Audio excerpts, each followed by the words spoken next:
The Male Couple, How Relationships Develop, David P. McWhirter, MD, Andrew M. Mattison, MSW, PhD.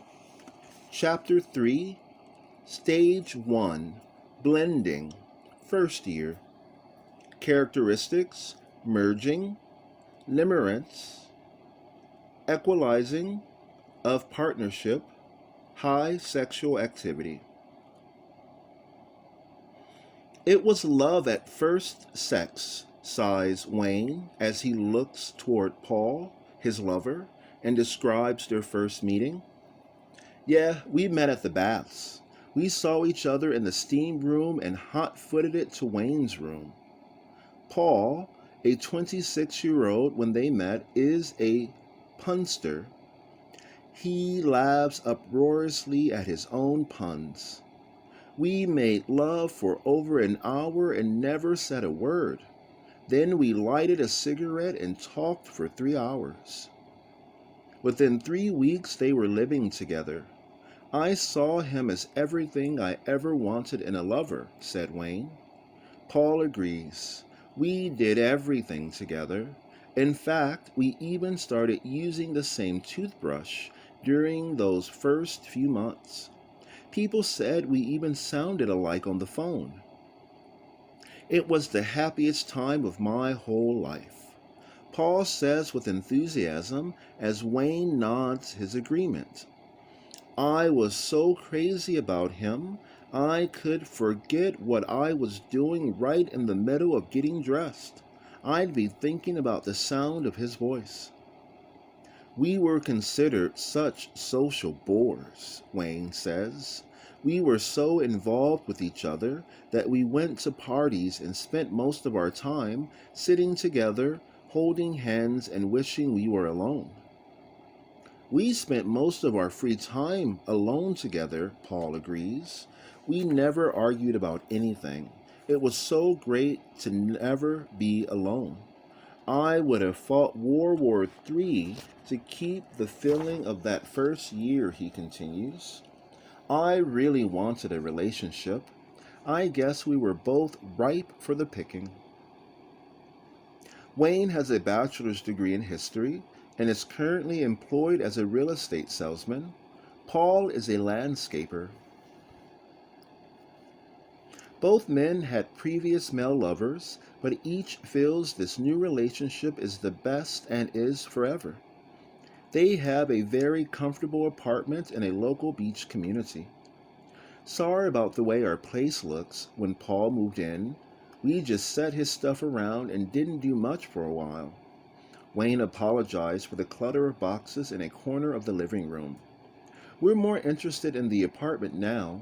Those first few months, it was mainly the bedroom, where we spent most of our time at home, Paul continues. We haven't had much company since we've been together. In fact, I am just beginning to see my old friends. I didn't used to let Wayne out of my sight in his free time, so he's just getting back to seeing his old friends too. It felt almost like our lives just started when we met each other. The clouds are clearing now.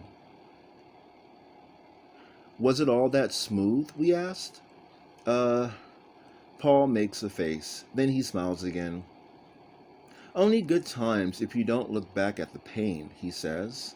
Wayne kissed him, and they both laugh. The two men exchanged a glance and a smile. Well, there were those times, too, Wayne says, grimacing. You mean when you took such good care of me, I wanted to kill you? Paul asks, laughing. God save us. I loved the orange juice in bed, and I could tolerate the pills when I sneezed, but I had to use a sledgehammer to his head before he saw I could keep a checkbook without his doing my addition. You know, Wayne says, being head over heels in love really hurts sometimes. It's hard to say how it happens, but there is that moment when even a day feels like eternity, when you just adore him down to his toenails and you notice he's not looking at you with that melting look in his eyes. You can't help but wonder if it's all over. The rug seems pulled out from under. Yeah, I think, where are the razor blades? Paul adds, laughing. It's funnier now, but it sure as hell seemed like the end of the world then. The two men move closer together on the couch. Touching increases between them as they reminisce. At one point, we feel almost invisible as the couple is carried back to the romance and difficulty of those early months. None of the couples in our story, none of the couples in our study were currently in stage one. All had been together for a year or more. However, every couple had experienced the special unbalanced jumble of emotions found in that first year together. Our information about stage one was gathered from their memories of those months. Merging. Merging means two forces joining together to create a new one. No single word reports the experience of this first stage better. Before the couple moves in together, similarities and differences have begun to merge in the newly developing relationship. The two become like one. In setting aside their former separateness, they describe a feeling of well-being and satisfaction. It was as if we become one person, Joe says. His eyes misting, it was so peaceful. We talked with our eyes. We moved with the same motions. Even when I was at work, it felt like Patrick was inside me. The experience was like walking on air, calm, reassuring. I felt whole. The intensity of the merger allows each to take on the new partner's qualities, as if those qualities were his own. Each person, sometimes without conscious awareness, now feels able to own qualities of the beloved which he hitherto lacked. When I walked down the street wearing Patrick's gold chain,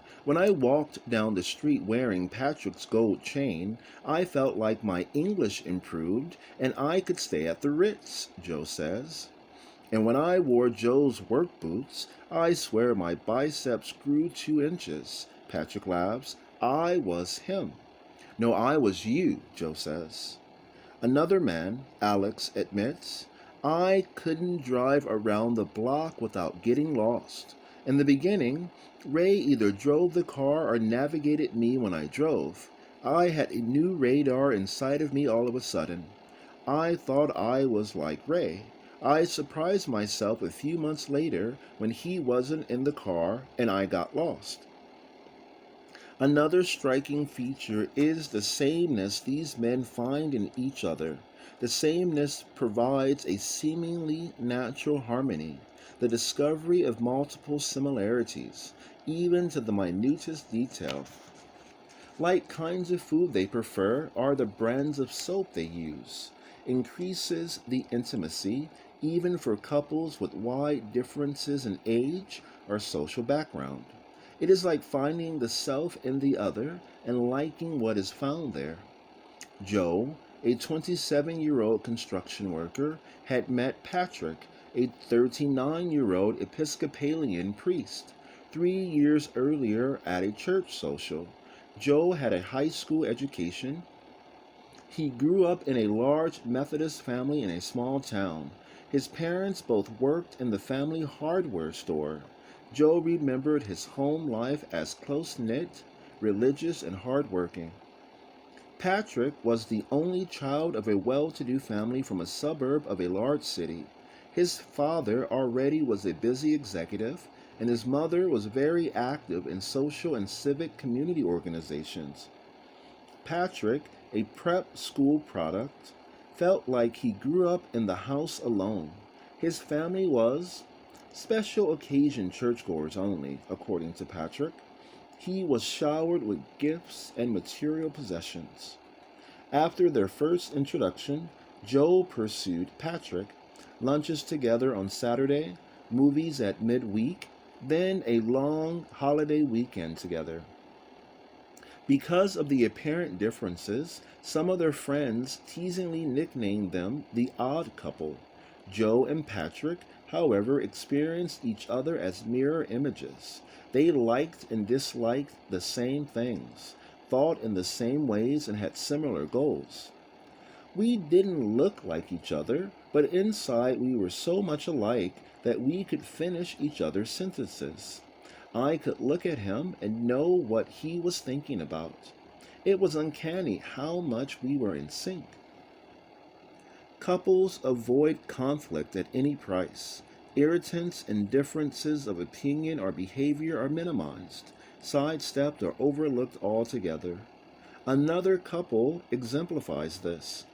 I loved him like crazy, and, I must admit, he was a slob. But somehow his clothes on the bedroom floor, shaving cream and whiskers in the bathroom sink, didn't bother me at all then. I even thought his squeezing the toothpaste in the middle was cute. Couples make compromises without ever recognizing that they are doing so. Paul says, I remember saying, you probably don't want the roast again tonight, do you, dear? We just had it for lunch. And he'd say, oh, but it was so good. Let's have it cold for sandwiches. At the smallest sign of discord, the two move quickly to squelch it. For example, finding the usual sink full of last night's dirty dinner dishes waiting in the kitchen, Jim remembers saying, oh, you're so lucky that I enjoy doing dishes. Let's see if the neighbors would bring theirs in, too. They both laugh. That evening, we were both in the kitchen, washing everything, including the walls. Ed laughs. The intensity of the togetherness helps each person believe he understands his partner fully. For example, I was so gung-ho football fan and wouldn't consider missing a home game of the San Diego Chargers. Billy hadn't so much as picked up a football in his life, but he began going to all the games with me. I loved his enthusiasm and his eagerness to get into the spirit of football. He learned the game fast, from names and positions of players to opposing teams' strengths and weaknesses. He could have written a column. He knew so much. We could talk this same language and look forward to sharing the games together. Marital bliss. It wasn't until 2 years later that he admitted how much he actually hated football. He said he loved me and wanted to be with me and liked the things that I like, but he never liked the game. They agreed to agree. They also agreed not to disagree. You don't like that blue plaid, do you? What shirt does go best with these pants? Merger provides relief from former loneliness. As Jack says half-jokingly, my prince had come at last. I could tell him to trade in his Mustang for a white Charger and know that's what he really wants to do. He can suggest popcorn at the movies, and suddenly I think I have wanted popcorn all my life. But the bottom line is that the porch light is on when I come home at night, and either of us would do anything for that hug at the top of the stairs. Not all couples merge with the same degree of intensity, or at the same pace. Sometimes one partner is highly intense in merging, while the other is not. Some couples are similar in the lack of intensity each feels in merging. Looking back, I slipped right under his skin, and it hurt that he didn't do the same with me. It was different, but it was okay, I guess. I did need something more, though. I felt funny asking all the time, but I needed his words of reassurance that he did love me. Ned and Jerry represent another variation. We were each our own person from the start. We were separate and different. I liked that. We both did, Ned comments. Jerry adds, I guess both of us are sort of independent and don't like to be smothered or carried away. We enjoy doing lots of things together, but each of us also needed to have some time alone with our buddies, whom we knew before Ned and I got together. I knew right away when I met Joel that something special was happening, but it was like a roller coaster ride. I loved it when the phone rang at work and he was on the other end. But when I didn't hear his voice for 2 days, my crazy imagination took over. I wondered what he was doing on his lunch hour. Right before I met him, I knew what was in the freezer for dinner, what time I'd be getting up for work, and which busy work to choose to fill time. Suddenly, what this one person did or didn't do was so central to my life. Every variation appears. Usually the merger is not a smooth path. Not only may one partner be more intense than the other, but their difference of intensity also may throw the other off course. I'd be up to my nostrils in the love swamp, and he'd say something dumb like, "Well, we're getting to see if we like each other. Sooner or later we'll know." All my circuits would blow, and I'd think, who needs this creep? The most frequent problems that couples experience with merging is resisting it. When merging, one is vulnerable to one's partner. He fears getting hurt, accidentally or otherwise. Also, he may feel frightened if he is losing his identity to his partner. I would so easily slip into doing what he liked and thinking just like him. It was scary at times to think that my own personality was slipping away. A man who has gotten hurt in a previous relationship is likely to be very cautious. Without intending to subvert what is happening, he may block the merging. He fears getting hurt again. He is likely to allow closeness, draw back, try again, stall, and so on. A couple who skips the merging characteristic may well feel that something is missing in the relationship. That wonderful feeling of being one together just isn't there. It makes me wonder if something is wrong. Is this what love is supposed to feel like? Finally, the partner who manages the merging easily and who values it as a necessary aspect of a good relationship is apt to express dismay or find fault in the partner who does not, although his partner may love as deeply and as well.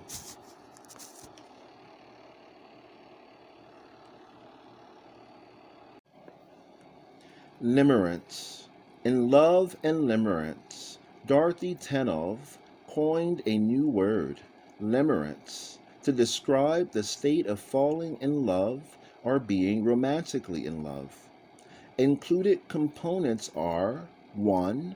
Intrusive thinking about the desired person who is a possible sexual partner, referred to as the limerent object. 2. Acute longing for reciprocation of feelings and thoughts. 3. Buoyancy, a feeling of walking on air when reciprocation seems evident. 4. A general intensity of feeling that leaves other concerns in the background. And 5.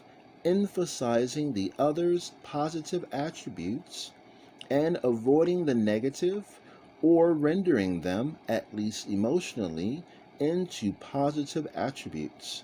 Tennov includes sexual attraction as an essential component of limerence, but admits exceptions.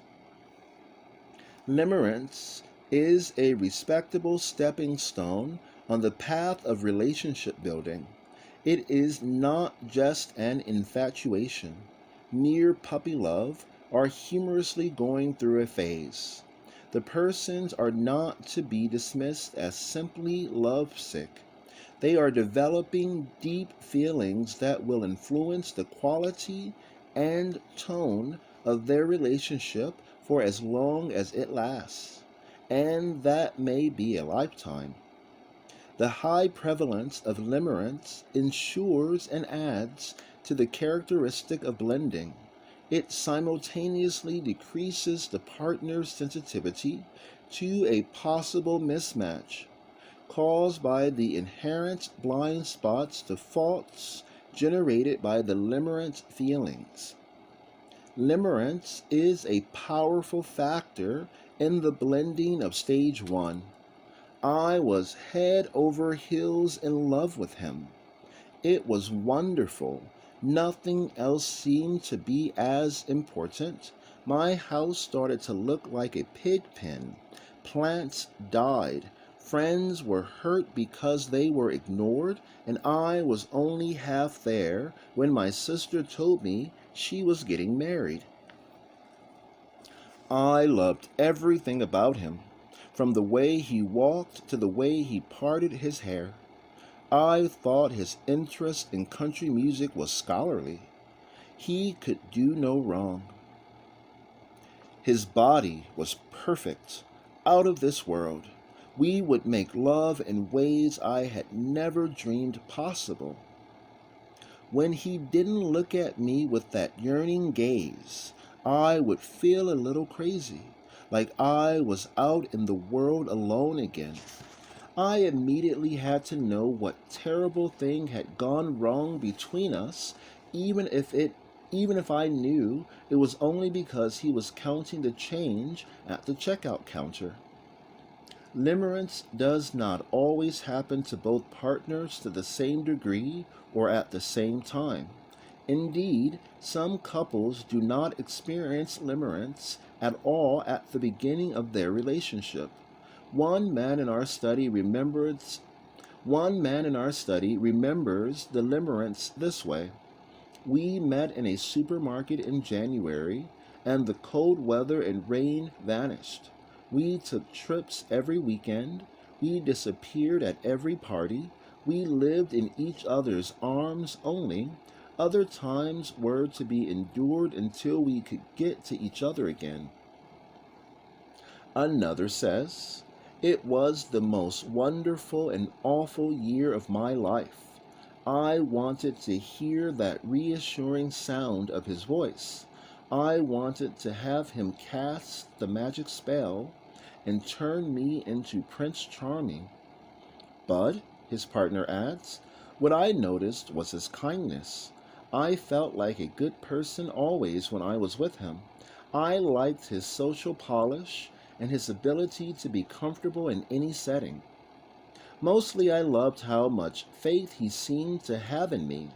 I couldn't understand why he said it hurt if I forgot to say "I love you" when we say goodbye or when we said goodbye on the phone. Yet another couple found their love developed more quietly. Well, it was 3 years of backpacking when we moved in together to cut down on expenses. Of course, we were sleeping together. We were watching a romantic old movie on TV one night, and I turned to look at him, drinking a cola on the sofa alongside of me, and I thought to myself and said out loud, "I'll be damned, I really love you." I mean, all of a sudden I realized this guy was more than just a good friend. He almost fell off the sofa, and when he recovered from my comments, he said, "I love you too." That was it. We finally recognized that we were a couple. Couples who rely predominantly on the constancy of their shared feelings, of high romance as the sole measure of the quality of their relationship, encounter confusion when limerent feelings no longer are as prominent. What's wrong with him? He doesn't seem to love me in the same way. Or, I'm worried that something is not right with us now. I don't seem to be so head over heels with him anymore. Frequently, the men in this study who were experiencing limerence for the first time believed that the wonderful feeling would last forever and be the everyday assurance that he is the right man for me. However, no one reported limerence lasting forever or with the same intensity of the first few months or the first few years. Limerence may well thread its way through the years of a satisfying relationship for one or both, now intensely visible, now quiet and hidden, but surely it dulls its loud presence as stage one nears its end. Some couples came close to splitting up when the glow of limerence faded.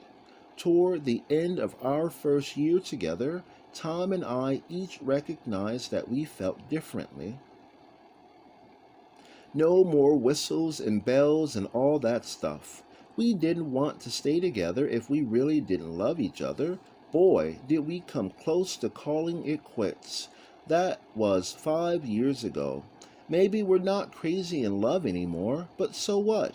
I know that I love Tom. He is number one for me. From our experience in counseling male couples, we find that the end of the first year of the relationship is one of the most common times for couples to split up or seriously consider ending their relationship. The two most misleading beliefs that contribute to a premature split up at this time are that the quieting of limerence signals the end of love, and that the male couples do not last long anyway. Limerence can smooth the path for two individuals joining in union, merging. However, the two individuals do not always feel limerence at the same time. Limerence is the double-edged sword cutting through the underbrush to clear the path, but equally capable of wounding one or both of the travelers. Merging can occur in the absence of limerence, and limerence can be present when the merger seems not to be working well. Merging and limerence usually happen in the first stage of a love relationship. Frequently, one characteristic influences the other. We must keep both in mind as we try to understand the problem so likely to appear in this stage. When both individuals are feeling limerence, one might expect a happy Hollywood romance, living happily ever after. Life is not so simple. One of the two may feel more limerence in an hour, a day, or a month. His partner may feel inadequate in the face of this flood of affection. Do I still love him? Or one of the men may notice an apparent cooling or disinterest from his beloved. Frequently the words, "What have I done wrong?" startle the partner who had been low in limerence relative to his partner's passion of the day. Wrong? Nothing. Why do you ask that? When the relationship begins with one partner happily limerent and one partner low in limerence, the result can be as awkward and painful, like a seesaw that does not function right. One set of feet are endlessly planted on the earth, while the other feet seek foundation in the air. The usual problem of lack of synchronism waits in ambush for this couple as for all others. Not everyone has a good day on the same day, but the limerent, non-limerent couple faces additional hurdles. They are trained by culture to expect romance, and reality seems flawed. He damned near drove me crazy. Doubt, doubt, doubt. I never knew if it was fading, if I never had it in the first place, or if I had a piece missing. I just plain did not feel butterflies and go gushy all the time, and he did. He asked questions all the time. Why don't you need me the way I need you? Or, when are you going to wake me with a kiss? Or, why do I have to ask you to tell me you love me? I began to feel like the bad guy. His partner added, "Sure, life was easy for him. The more he went his own merry way, the more I felt abandoned. If he wanted me in the same way, I was there faster than Peter Pan. It was embarrassing. I knew he loved me in his own way, but I wasn't sure his way was real love. It sure as hell didn't look like what was going on with me." The fact that this all too real limerent, non-limerent beginning of a love relationship weathers the storms and grows into sturdy maturity is a reminder that anger and agony are as real for lovers as romance and roses. The rich stew has many ingredients.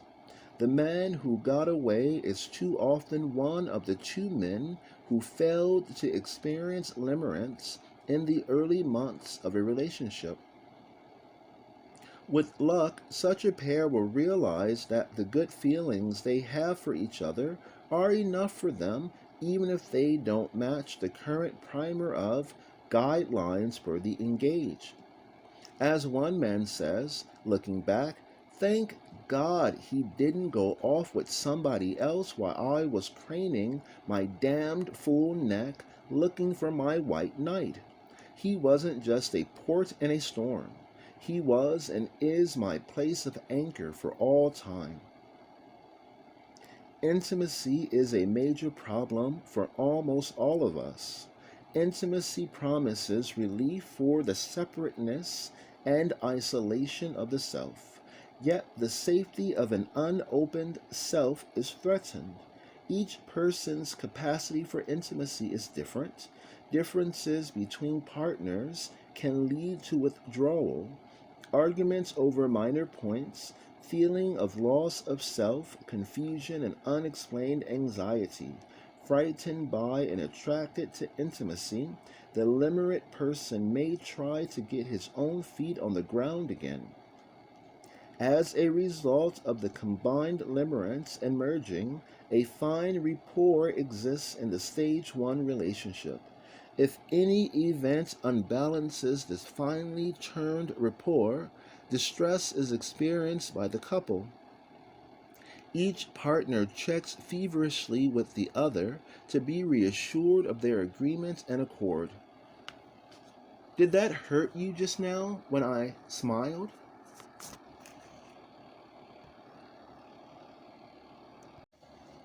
Equalizing of a partnership. Equality is not sameness. It is represented in a male couple's relationship by an attitude.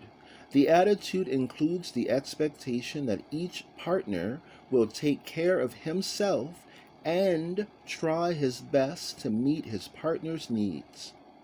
Men in this culture have been trained to be competitive and to be the powerful providers.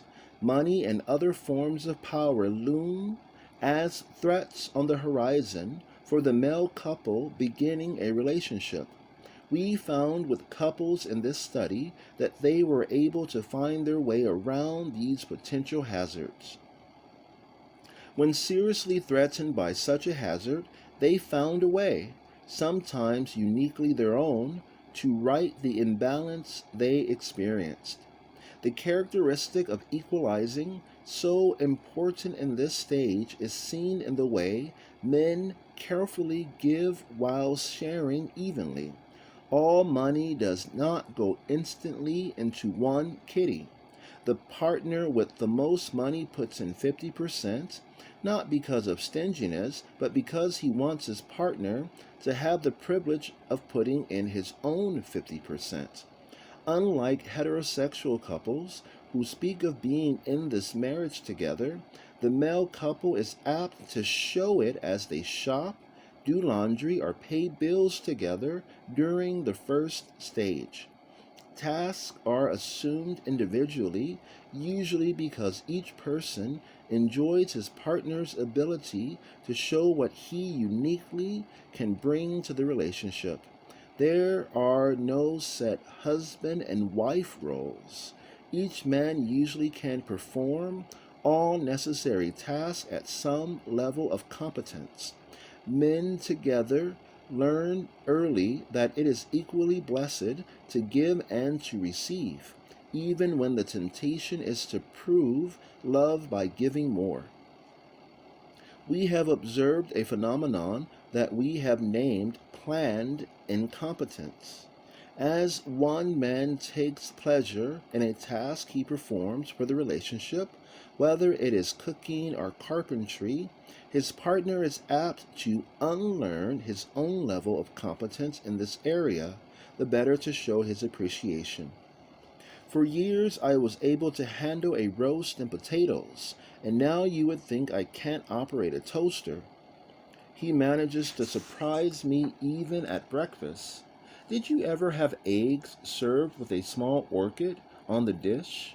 Maybe we gays do have a better taste, if not better rhythm. Or maybe my mama did raise one butch kid after all. There is also a surprising ability to interchange tasks as need dictates. The man says, I don't cook much anymore, but I learned how to make crepes from him, and when he's working late and we're having company, I can turn out a respectable French meal.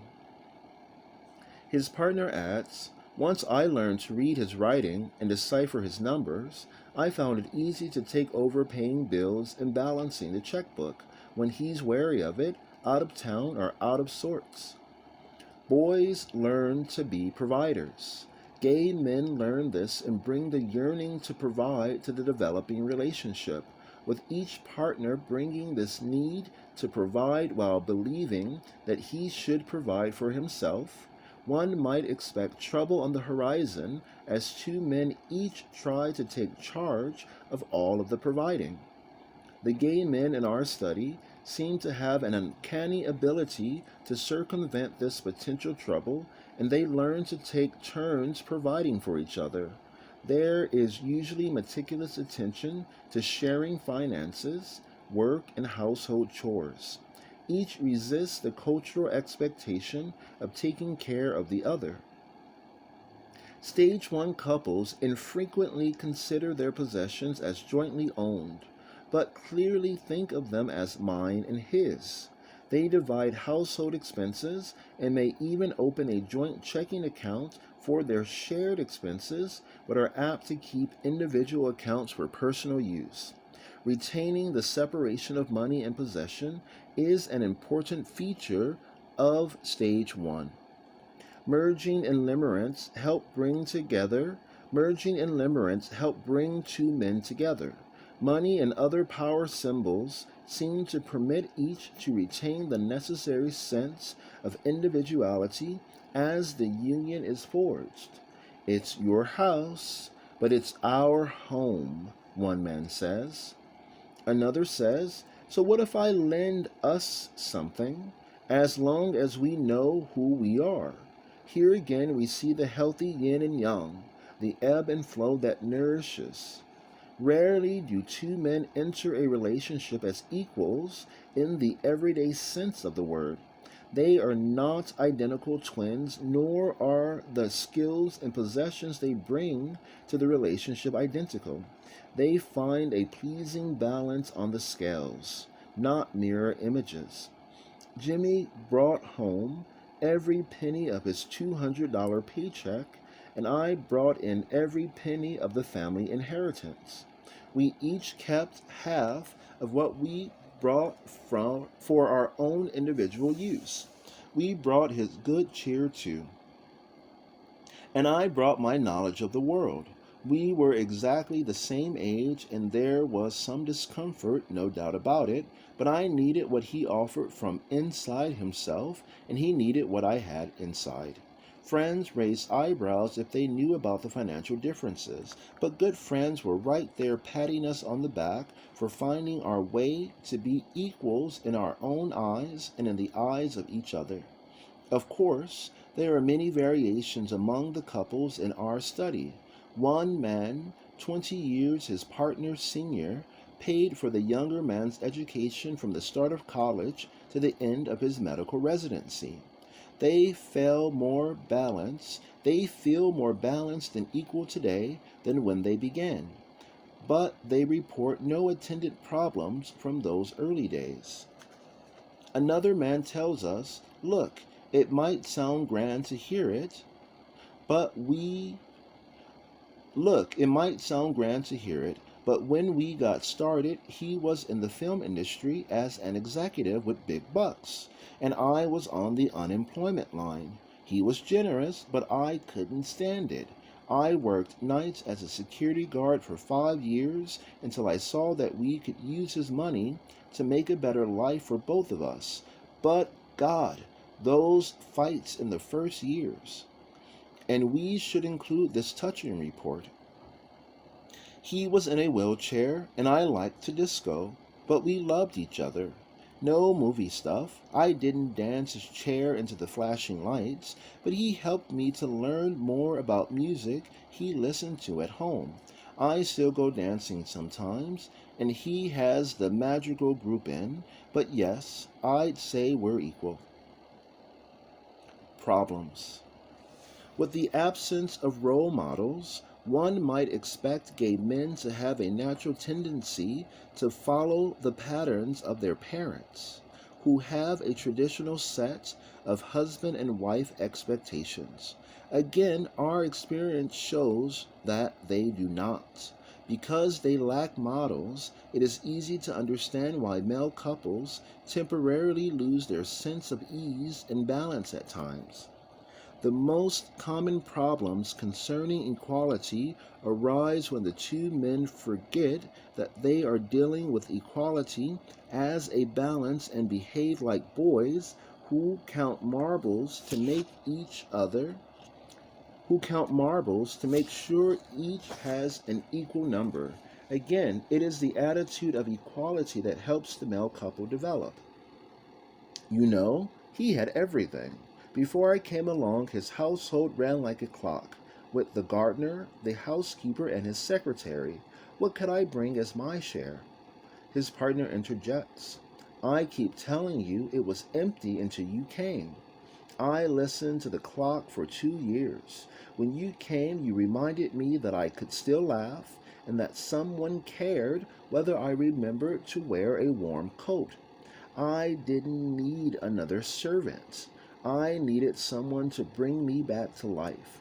You did for me what I could not ever do for myself and could not hire anyone to do.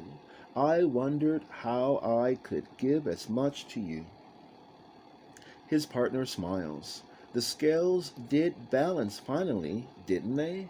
Yeah, when you saw that you don't have to put apples on both sides of the scales.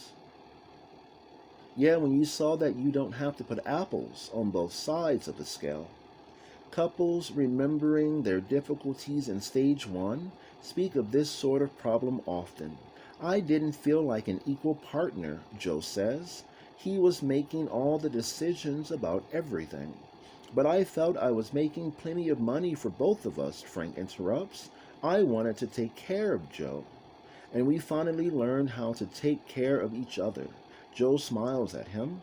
We can show we care for each other by stepping back once in a while and letting the other guy do some taking care of. Many of the longer-term couples who recall these kinds of problems emphasize the importance and sense of relief in establishing equality early in the relationship.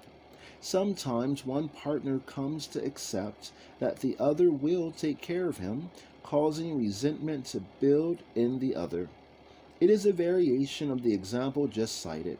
Both are resentful and hurt. Why do I have to take care of everything is answered by, well, you do own everything, don't you? And you're better at everything. You're better with people. You even cook better. But why? Just once, couldn't you have a takeout pizza waiting when I get home? That would be fine. It doesn't have to be the kind of food I cook. I need to feel taken care of sometimes. Here's another example. I guess I've been mad because you haven't managed the vacation like you promised. You could set it up yourself. You know the travel agent. You know the American Express number. I was afraid you would change your mind again. Don't let me. Better yet, tell me what to do sometimes. I know you love me. Sit on me if you have to. I don't want to be in charge all the time. One couple reports that While they were in this stage, the man who had been married had to be reminded again and again that being a good husband caused problems. I used to yell at him until I cried. God damn it, I'd say. Don't pussyfoot around with me. If you're short on money, we don't have to go out this weekend. And I liked the flowers he brought home, but let the vase go dry once in a while so I can bring home flowers. I am not your wife, I'd scream. I do 100 goddamned sit-ups every morning, and I can take care of you as well as you can take care of me. Keep on loving me, but let me show how I love you too. A striking factor we noticed was the good that came from apparent problems with age discrepancy. We quote Anthony, 22 years his partner's junior. It seemed rosy for the first 2 years. I kept the house gorgeous, got the cars serviced, even made the hors d'oeuvres when we entertained his cronies. Unlike my sister, who did the same for her executive husband, the time came pretty fast when I couldn't stay locked into the pretty but dumb spot forever. More important, I wanted to become his equal and he wanted it too. He didn't want a pretty boy. He could have rented one if he did. I went back to school and worked my way up. But there is no doubt in my mind that if we hadn't gotten together, I'd be doing some dumb, low-level job somewhere. Male couples, like all humans, have problems. Not surprisingly, they have problems in keeping the attitude of balance that serves them so well over the years. But they learn. Each partner does learn, sooner or later, to provide for and to be provided for by the man who loves him.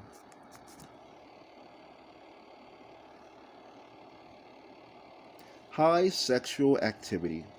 Most of the men agree that sex was not the principal reason for entering into their relationships and that it was very important for many reasons. Merger has its most tangible expression in sexual union, and limerence finds its fulfillment in making love. There is a seemingly high frequency of genital sexual activity in these first few months.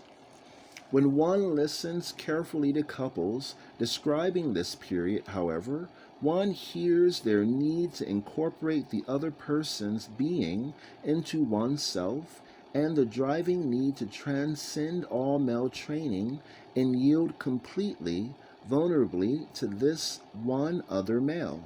It is a striving for equality, security, and peace using body and soul.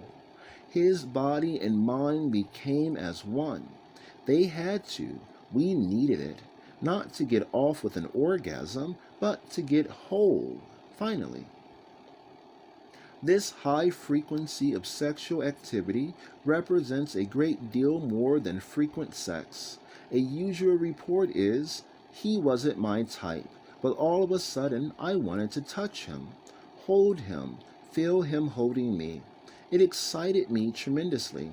It sounds dumb, but I was flattered, I guess, that he wanted to explore my whole body. I had to know all about his body too. There were endless hours of holding, nibbling, kissing, fondling. I never thought I'd nibble somebody's toes. And, oh God, the long periods of holding each other after an orgasm. I, who was raised a Mormon and kept myself covered at all times, lost all inhibitions. There was no need for shame. A glow filled the room. Anything was right as long as we could be closer. I had nothing to be ashamed of. I could ask if he liked this or that, and he could tell me he wanted to experiment some way, and I was putty in his hands. We laughed and cried and told secrets I never thought I'd tell anybody. I could lay back and let him do with me as he would, and then I could ravish him like a savage. It was serious, playful, new, adventurous, a whole new way of talking to somebody who wanted to hear all of me, and when an orgasm did come, it came from all of me. Again and again, couples remember small, surprising miracles from this period. I was doing the same thing with him that I had done with other guys, but somehow it was different. I felt the most safe and the most reassured. We could kiss for an hour, and I felt like we told each other everything. He could tell me one way or another what excited him and felt good to him, and I could drive him to heaven the next time. I mean, we have the same basic bodies, so I could catch on right away. I have a damned good idea how it feels to have somebody nibble you right there in that spot. Another man remembers, when I was married, I really got into having sex with my wife, but it is different.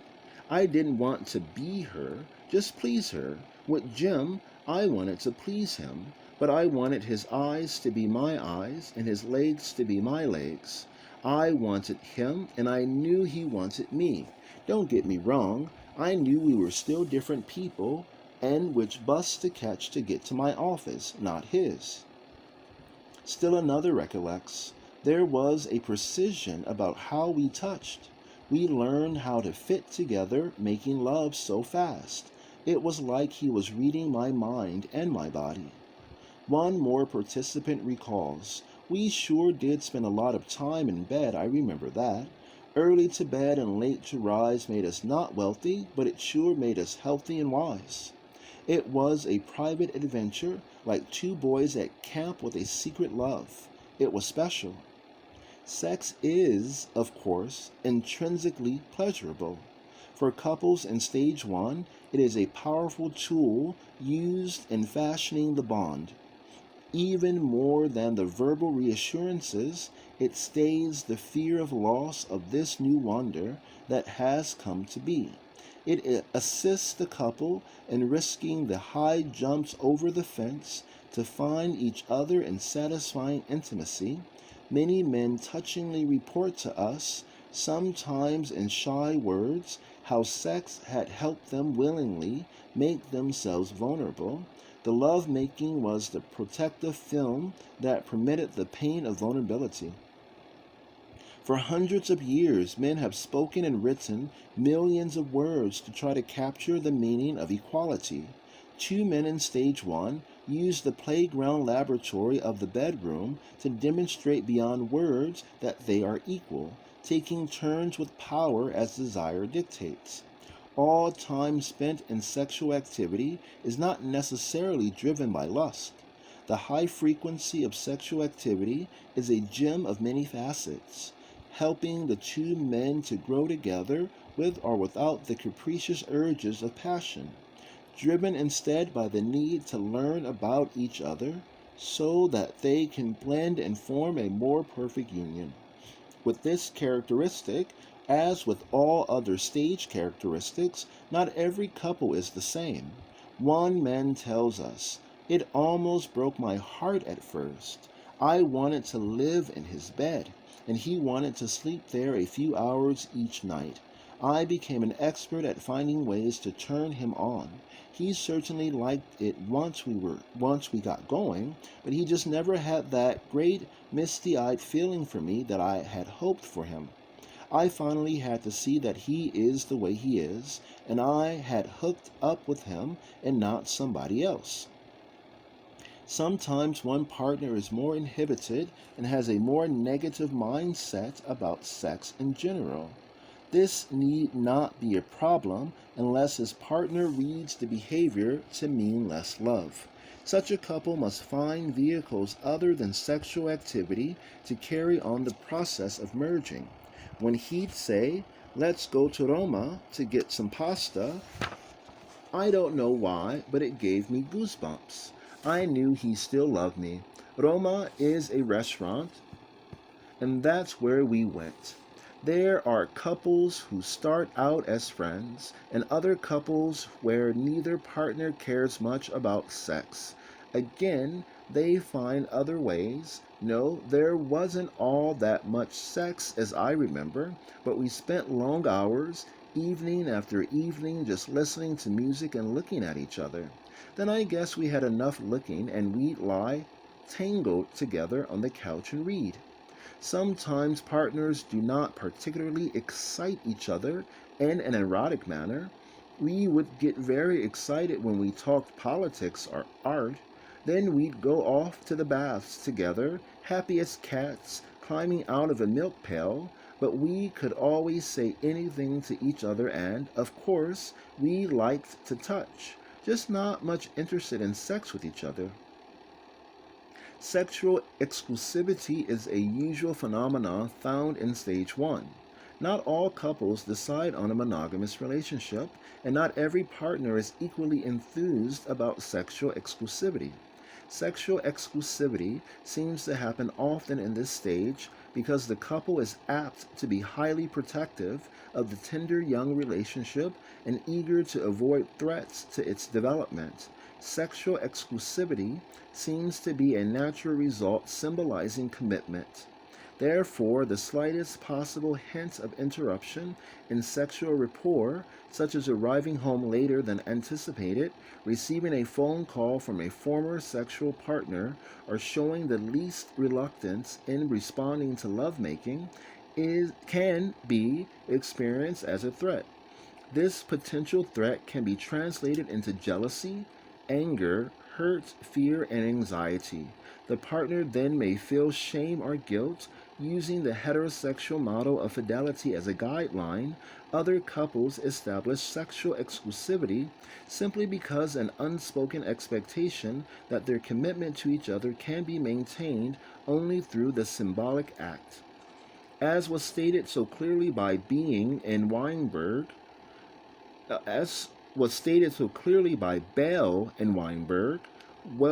what may be good for heterosexual relationships may well be detrimental to homosexual ones. I'm not the jealous type usually, but did my brown eyes ever turn green in those days? Sammy had a flat tire once, and I could not shut my mouth. I started with clever, subtle questions like, "Whatever happened to Mark, I wonder?" who was an old boyfriend I knew he had seen for lunch that day, and moved right along to, "Well, I suppose Mark was always the best bed partner you ever found." God, I could have cut my tongue out. The poor guy only had a flat tire, and I almost knew it was the truth, and here I was coming on like an interrogation officer. For many, the high incandescence of the sexual attraction often begins to dim as sexual knowledge of each other increases. The high rapport of the blending, the increasing familiarity with each other, and the growing attention to finding ways to work together seem to decrease sexual excitement for many couples. The dilemma it poses for male couples is not usually recognized as a simple and usual change in the process of relationship development. Frank giggled. First it was sex before breakfast, lunch, and dinner. Well, breakfast went, lunch went, then dinner went. There was only one night and one occasional Saturday afternoon, and we both got secretly worried. Many of the original attracting features, such as the curve of the buttocks, body hair distribution, facial structure, and lilt in the walk, may lose some allure. Many couples have some awareness of these changes and may begin to introduce new excitement into their relationships. Sometimes the playful threats that other partners are available, hints of attraction different from those found in each other, or different experimentation in lovemaking increases interest sufficiently to add fuel to the still warm embers of passion in their sex. End of chapter 3.